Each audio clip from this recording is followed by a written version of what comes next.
असलेले आपले नवनिर्वाचित आमदार संतोष पाटील दानवे,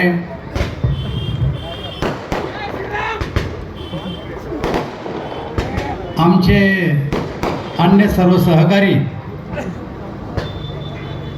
आणि या विजयी सभेला उपस्थित असलेल्या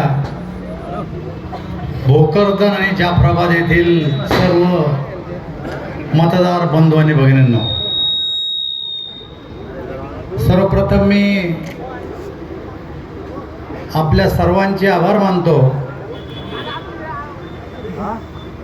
की आपण सर्वांनी मिळून या ठिकाणी संतोष पाटील दानवे यांना तिसऱ्यांदा विधानसभेमध्ये पाठवलं. हा जो विजय, खऱ्या अर्थानं हा जो मिळालेला विजय, हा विजय दुसऱ्या तिसऱ्या कोणाचा नसून हा या दोन्ही तालुक्यातील मतदाराचा विजय असं मी मानतो. आणि त्यामुळं हा विजय तुम्हाला सगळ्यांना मी समर्पित करतो. मित्र, लोकसभेच्या निवडणुकीच्या नंतर कार्यकर्त्यांमध्ये एक चिंतेचं वातावरण होतं की लोकसभेला राज्यामध्ये जी पडझड झाली त्यानंतर विधानसभेच्या निवडणुकीमध्ये काय चित्र उभं राहतं, अशा प्रकारची चिंता कार्यकर्त्याला होती. दरम्यानच्या काळात भारतीय जनता पार्टीनं मला महाराष्ट्र राज्य निवडणुकीचा प्रमुख म्हणून नेमलं आणि राज्यामध्ये मला दौरे करावे लागले. मी, अमितभाई, देवेंद्रजी, चंद्रशेखरजी बावनकुळे आणि आमची सारी टीम आम्ही विदर्भात दौरे केले, मराठवाड्यात दौरे केले, नाशिकला उत्तर महाराष्ट्रात दौरे केले, कोल्हापूरला दौरे केले, पश्चिम महाराष्ट्राचे ठाणे आणि मुंबईला दौरे केले. आणि त्याच वेळेस आमच्या लक्षात आलं की लोकसभेला जी चूक झाली ती चूक लोक विधानसभेला करणार नाही आणि या राज्यामध्ये पुन्हा भारतीय जनता पार्टी शिवसेना युतीचं सरकार आणतील ही खात्री आम्हाला त्या टायमाला झाली होती.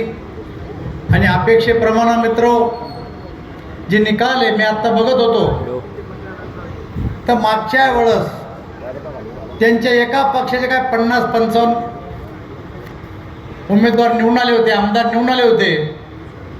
आता उद्धव ठाकरे, शरद पवार आणि काँग्रेसचे मिळून 50च्या वर जाऊन राहिले, अशा प्रकारची परिस्थिती आहे.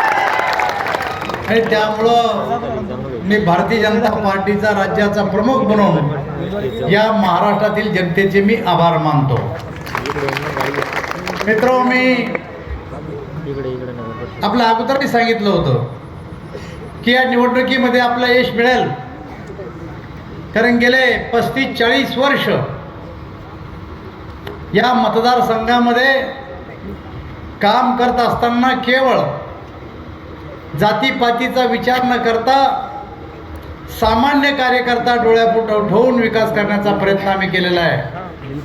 आणि त्याच्यामुळंच या जनतेनं आमच्या कुटुंबामध्ये 10 वेळेस आमदारकी, खासदारकी आणि आता कन्नडची 11वी आमदारकी, खासदारकी दिली. आमच्यावर टीकाही झाल्या, सारे गोळा झाले, वेगवेगळे कारण शोधलेत.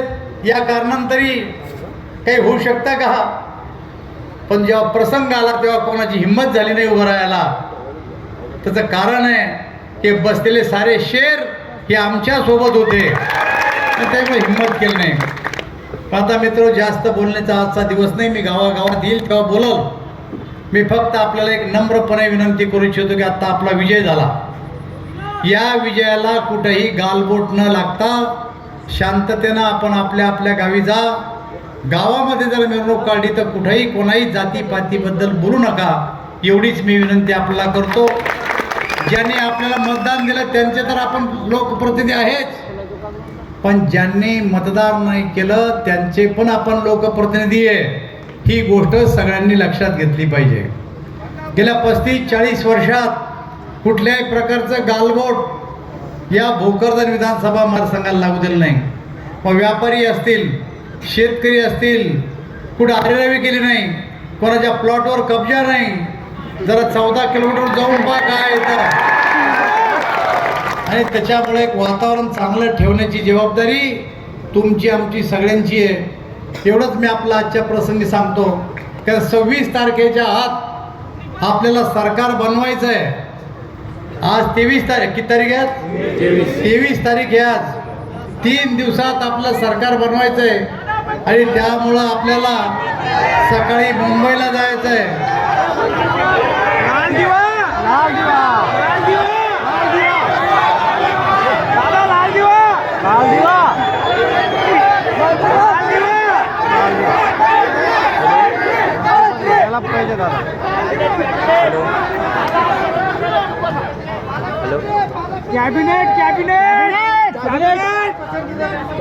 असं आहे, होता तो गमावला. नवा पक्ष येतो मला, त्यामुळं मुंबईला जायचं आहे. सकाळी भारतीय जनता पक्षाची सर्व आमदाराची बैठक आहे. त्यामुळं तुम्ही थकलेत आज दिवसभर, पुन्हा उभे. मी पुन्हा एकदा आपले सगळ्यांचे आभार मानतो, अभिनंदन करतो की तुमच्या कष्टामुळं, तुमच्या एकूण संघटन कौशल्यामुळं हा संतोषला मिळालेला विजय. एवढंच मी आपलं सांगतो आणि माझे 2 शब्द संपवतो.